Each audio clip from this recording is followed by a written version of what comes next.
Slimane Zeguidour, éditorialiste TV5 Monde, merci de nous rejoindre. Déjà, que reprochaient les autorités à Walid Nekich?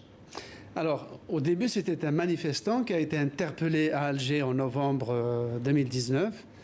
Il a été emprisonné et lundi, il est jugé. On l'accuse de complot contre l'État, bref, c'est-à-dire une des accusations les plus graves pénalement possibles et qui lui a valu une réquisition par le juge de la perpétuité, alors qu'il a à peine 25 ans, c'est un étudiant. Et tout le monde était absolument sidéré. Et le lendemain, la peine a été réduite de la perpétuité à 6 mois de prison ferme, alors qu'il venait de faire 14 mois. Ce qui veut dire qu'il a fait 8 mois de trop, si on considère que la décision de 6 mois est une décision juste. Mais alors pourquoi cette libération dans la foulée? Alors la libération dans la foulée, c'est que pendant les délibérations, ce jeune homme a jeté un sacré pavé dans la mare en racontant devant les avocats et les juges qu'il a été soumis à des sévices extrêmement dégradants, dont des sévices sexuels. Viol. De viol.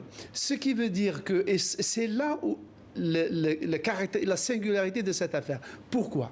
Car dans une société patriarcale, machiste, où le culte de la virilité est une véritable passion populaire, une femme ou un homme qui avoue avoir subi des sévices sexuels ou avoir été violé est comme déshonoré socialement.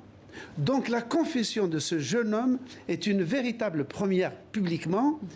Et la bonne nouvelle, c'est que la société a réagi non pas en jetant l'opprobre sur lui, mais sur ses bourreaux présumés. Car il n'y a pas encore d'enquête. Et une enquête a été ouverte? Non, pas encore. Pas encore. Pas encore vraiment ouverte de façon certaine. Mais disons, l'affaire ne fait peut-être que commencer. Merci. Et ce qui est malheureux, c'est que la police algérienne a fait des efforts méthodiques pour enseigner les droits de l'homme aux policiers, et il faut lui reconnaître cette justice. Mais la révélation de l'existence de policiers bourreaux est une véritable bombe à retardement à Alger. Je rappelle que vous êtes éditorialiste TV5 Monde.